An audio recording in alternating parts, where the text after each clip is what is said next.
So first things first, how are you? Good, good. Um, been up pretty early in the morning, but we're here. Fair enough. Um, Before we get into the record, what I've wondered as I listened to the album, what is your fondest Christmas memory from when you were young? I want to tell the one that stands out in my mind is with my grandmother. I was raised by my grandmother, and Mm, we're from very poor neighborhoods, and I remember her taking me through the Christmas market, which we call it Grand Market, mm, and her getting me like I remember a little ball, and she couldn't afford much. And another time she kind of got me like a fire engine. I remember, so those are my early and fondest memories. I think, And now I think is the what oh no god. for lately nowadays it's really the Christmas opening presents with my children in my living room. That's kind of a nice thing to do as a grown person. Right. Yeah, now you're on the other side, so that's very Yeah, yeah, interesting. yeah. And am I right in saying that the song "Ragamuffin Christmas" is kind of what talks about this Christmas growing Yeah, up where you did? yeah. I mean, Ragamuffin Christmas is really telling the story, beautifully told by two of the greatest poets in dancehall and reggae history, which is Junior Reid and Bounty Killer. They tell the story so well that you not just hear it, didn't just hear it, but you felt it. You know what I mean? So it's really the story of the people living in the inner city. Mhm. Told so beautifully by them.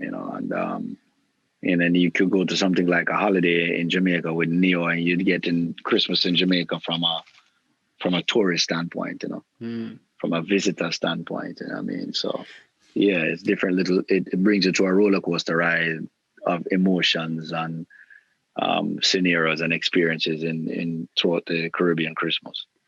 What was that like seeing these tourists come to Jamaica to celebrate their holidays? What was that like for the people in Jamaica themselves? Well, I mean, it's good. It's good all around because obviously they're enjoying something that we sometimes take for granted. Mm.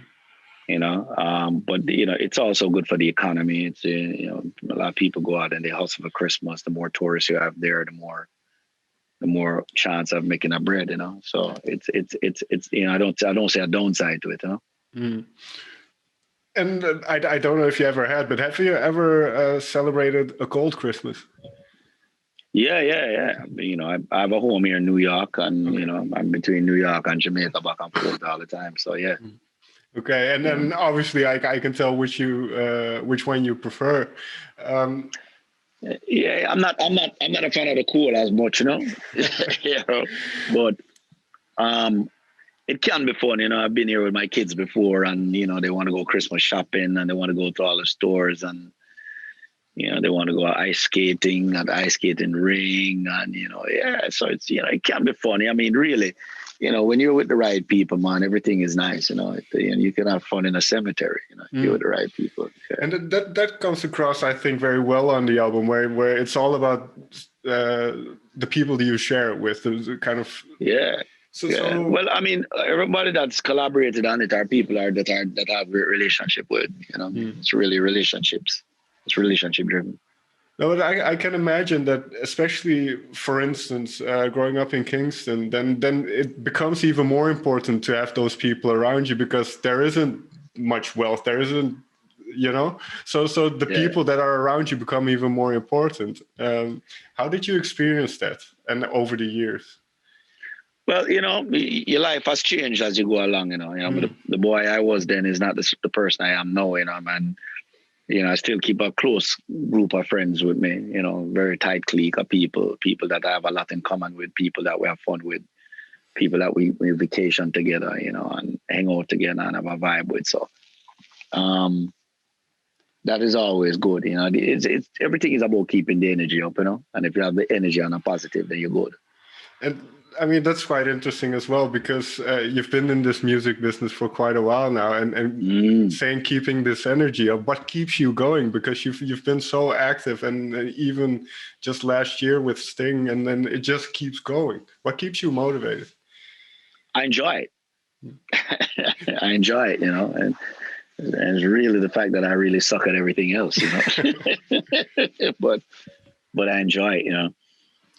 I enjoy creating. I enjoy, and I'm especially enjoying it now because I have a new group of people that I'm really enjoying creating and working with. I got Shane Husang is a great producer. I got Martin Kirstenbaum is an excellent manager. I got Tracy, who is the best publicist in the world. I got Assailant, who is an amazing writer that I write with. I got Grant, who's a great engineer. Just the team of people that I have right now, I'm having a lot of fun. Right. The energy is great. I can imagine for somebody who has accomplished as much as you have, are there still goals that you're working towards? I mean, I don't look at goals and accolades and stuff like that. To be honest with you, I'm put in a position that I represent a brand and I represent a genre. Right. And you got to realize that this isn't for you alone. Everything I do has a snowball effect. So. I keep going because it provides food on people's tables. I do it because it affects people's lives and in a positive way. And every time I go out, there's a paycheck. That paycheck is going to support a child that's got to go to school or college, and that child might be the child that finds the cure for cancer. I don't know. But you just got to keep moving and doing stuff that. Because it affects people's livelihood, And if you can use what was gifted to you to affect people's life and change the course, change the cycle of things, then make it positive. If we think about where you started as a musician, then was that always kind of the motivating factor? Was that always kind of trying to lift people up? Oh. I like having a good time. I like making people smile. I like seeing smiles on people's faces. Yeah, but I didn't know what I was getting into music. I got into music because it made me popular and I got chicks. And I got to get into a club for free. I drank for free. I walked out there with the hottest chick. I had a great time. And then you start to find that you're thrust into a position that is a lot more meaningful. You're now representing a genre. You now have to be breaking down barriers. You're now responsible for people who are supporting your career, that they're making a paycheck off you. You become a brand. And things become serious. Is that a lot of pressure then? Because I can imagine you kind of feel like you're representing Jamaica as well, and so did that involve a lot of pressure on you as a person? I'm sure pressure. Life comes with pressure, really. And if you don't have any pressure, then you ain't doing much in life. Fair enough. But like you say, that's when you're younger. It's really exciting, and then you don't really know what you're getting yourself into. But I've also heard you speak about kind of the downsides of success and then kind of that material wealth stuff. So when did that turning point for you come? There's downsides to everything that you do, bro. Everything is about the pros and the cons. Everything is about the amount of value compared to the amount of bullshit you put up with. And whenever the bullshit start to outweigh the value, then that's when it's a wrap. As the person I am now is a different person I was 10 years ago. You know what I'm saying? So I evolved. There are things that used to matter to me don't matter to me anymore. You know what I'm saying? And you change. If you're not changing, you're stagnant. And you cannot achieve success without being comfortable, without being outside of your comfort zone. And your goal from that point every day in living is to trying to achieve comfort outside of your comfort zone. That's the only way you'll see growth. Is that maybe partly why you made that album with Sting? Is that just to add another element to what you do? Oh yeah, it's to push the boundaries of my creativity. You got to understand, I'm always a student. So I go. Wherever I go, I want to learn. I want to try things that I've never tried. I want to be around people that are greater people than me. If you're the smartest person in the room, you're in the wrong room. So I surround myself with greatness. I strive for greatness. And, you know, uh, it's just part of who I've become, and I like challenges, and I like stepping outside my comfort zone and trying something that, I like to shock people. I like people to be like, yo, what the hell is this? Or, wow, I would never have seen Shaggy in a crab suit dancing as Sebastian. I would never have seen Shaggy putting a Christmas album out with Bounty Killer and Beanie Man, Bounty Killer and Junior Reed on the same record, singing Christmas songs. I mean, these are things that are left field, things that people are not seeing as cool, but you kind of have to create the cool out of it. Mm. And then now, am I right in saying that initially you were thinking of doing this album together with Sting? Well, the idea started there because we did a Christmas special last year with Disney, and that's when we started to talk about it, because he did we did like Silent Night in reggae, we did like Drummer Boy and reggae, and we was like, man, it'd be cool to do a Christmas reggae album. So I kind of took it serious and just started to write a couple of melodies at the top of the year, and I kind of shared them with him, and he was digging them. So, but then the pandemic hit, and we figured we're going to, last 2 months and we'll hook up. But it kept going, and he was stuck in England and I was stuck in New York, and then I ended up being stuck in Jamaica, and then it was clear at that point that it's going to be a Shaggy album. So I just started calling a couple of friends, hollered at Neo, hollered at everybody else, just kind of get it done. Did you have songs in mind already at that point? I started writing in March. Okay. Yeah, I started. Because what were kind of the elements that you definitely wanted to touch upon in this album? Just my experience, my Caribbean experience. I what might seem as a little strange to you, you might listen to these songs and says, well, these ain't Christmas songs, but they're Christmas songs to us. And the Caribbean, every Christmas is about family, and a big part of Christmas is the parties. You got a lot of party because we got great weather, so there's always parties. Day party, there's night party, there's beach parties, there's white parties, there's bikini parties, whatever it is. And all at these parties always have dancehall and reggae music that's played in a festive way. You know what I mean? And so I just made some party music with a Christmas theme. Just to rock with the way that we normally do it. Because have there been, and I'm not very well versed in this, but have there been a lot of reggae Christmas albums? There's been a few, I think Inner Circle had done one years ago with Jacob Miller. There's been a couple of them. I don't think there's been a dancehall one though. So this is kind of the first kind of dancehall one. So is this, when you made this record, did you kind of envision how people would hear it? Did you kind of think, well, I want people to go to a party and be able to listen to dance to this kind of music? Yeah. It was really about the parties in Jamaica, and I know there would not be a lot of parties because of the pandemic, but they could have their own party in their own home and just kind of catch a vibe. And I wanted them to be really catchy songs, and I wanted them to have a classic feel to them that they could last for years and years to come. So. And now we have our own Caribbean style music. There's also a Christmas special that I'm putting out with it on Christmas Day. Okay. So that could live amongst our diaspora, amongst us for years to come. Is there one song that stuck out to you in particular?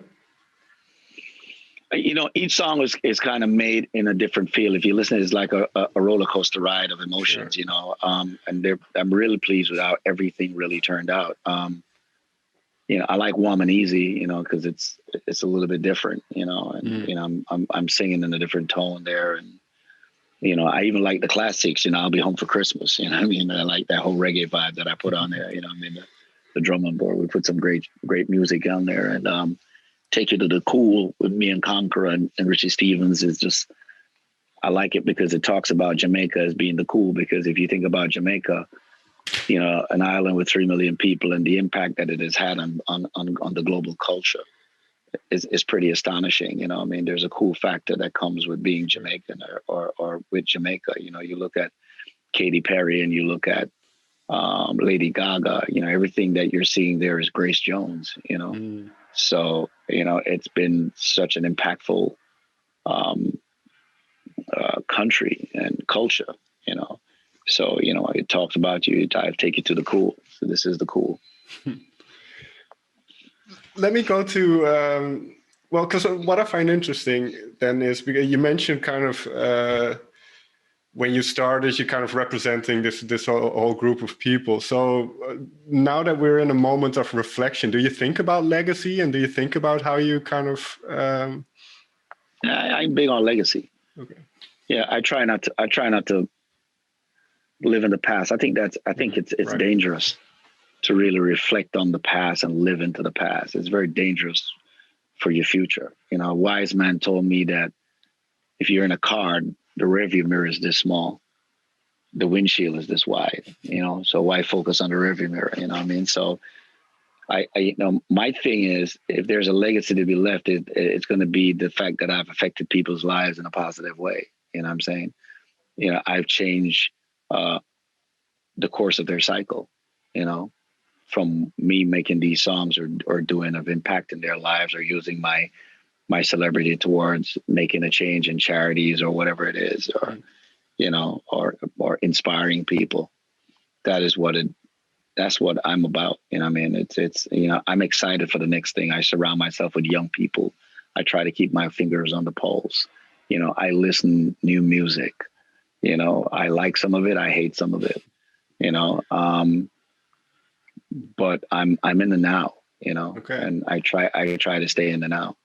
What is something you heard recently that impressed you? I really like that Justin Bieber record with Chance the Rapper. Okay. Holy was one of my favorites. There are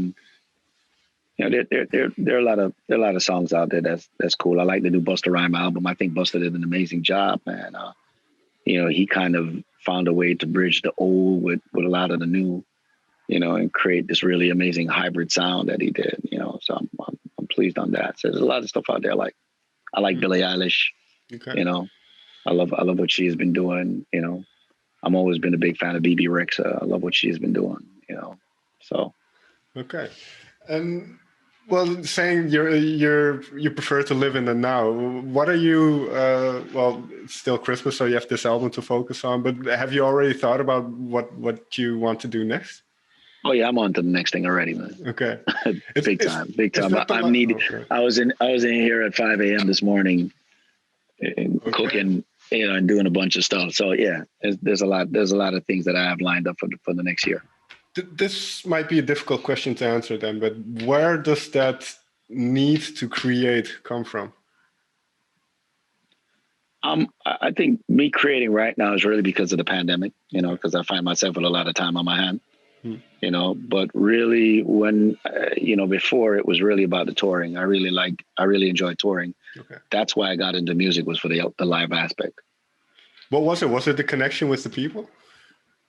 Yeah, the live aspect with the audience. Yeah, right, the instant feedback that you can. Yeah, just the energy and just putting smiles. I like to see people around me have a good time. Okay. I like, even if people come into my house, if they're not smiling, I want to have things that's there. I want food. I want things to entertain. I'm a gracious host. I want people to feel comfortable. I want them to take their shoes off. I'll pour them a drink and we'll talk shit. I like that. What is the your favorite live show you've been to where you didn't perform yourself, but somebody else's show that you saw? Or one of the. Yeah, there's a couple of shows that I saw that I really enjoyed. I was on tour recently, and I was watching Eve. I really love, just some of those songs really brought me back. I like watching some of the older artists because of the fact that they bring me back through memory lane, and we're like, oh no, I remember where I was when I was hearing this, it's hard to say because I haven't been to a show since over a year. Sure.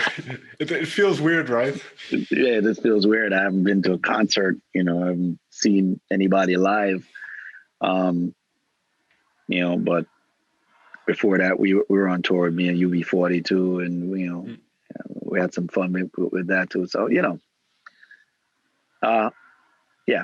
I like some of the classic one. I'd love to see. I think one of the biggest artists I'd love to see, and it's going to be tough because she doesn't tour very much, but I'd love to see Sade.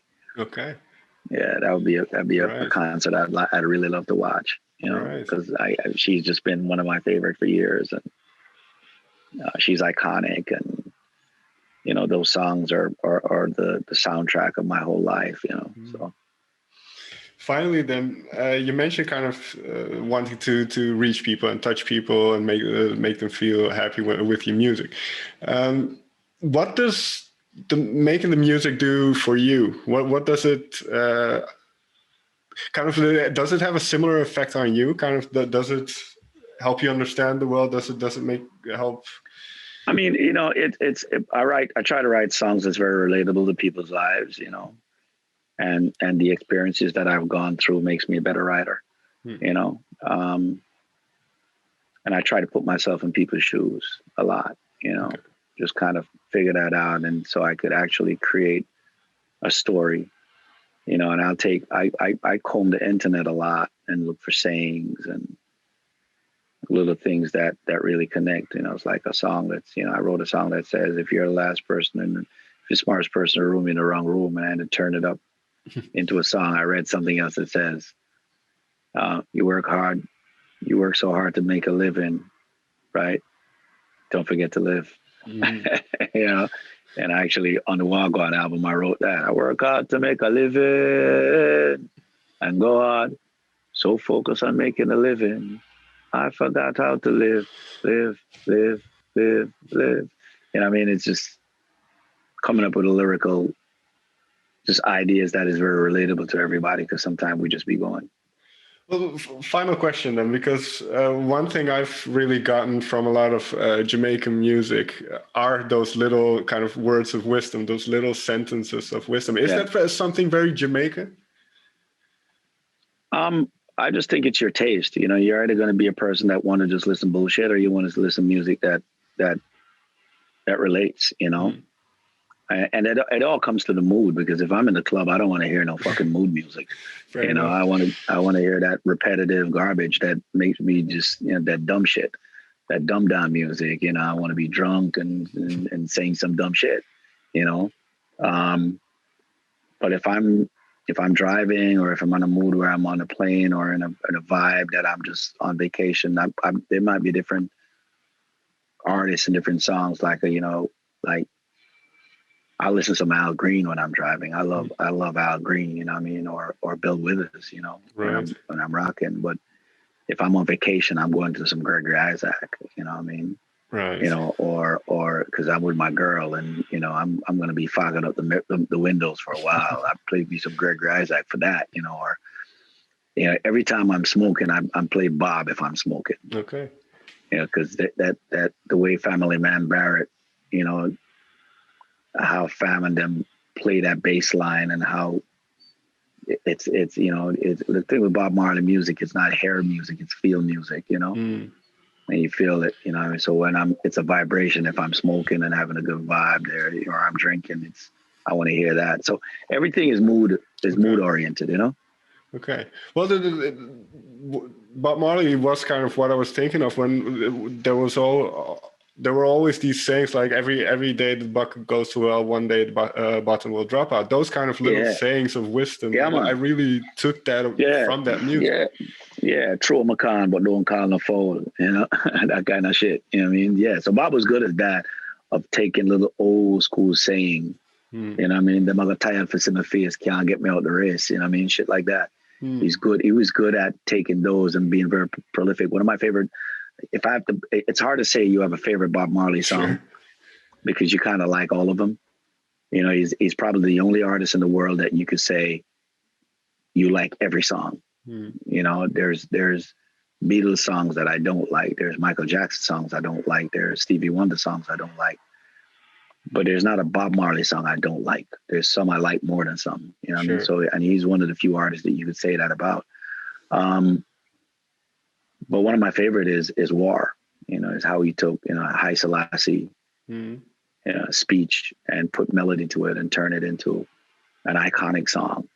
That has been that has resonated so much, especially in these times with Black Lives Matter and the protest that has been going on. It was very prolific for me, and it's you got to be, as an artist, you got to be that person that got to be careful about what you're putting out right now, because especially if you're a person of influence, you want to make sure that you're influencing right. Well, one last thought then, and I know I've been saying this for a while, but what do you hope people take away from this new album, this Christmas album from you? Joy. Excellent. Joy. It's all about a smile on your face. It's all about feeling, the pandemic has hit us so bad that, you think of all these kids right now, they're glued to their little tablets, fighting to keep their attention span. And, what are you going to do? The pandemic is going to take away our Christmas too. This album is there for you to tap into your holiday feeling.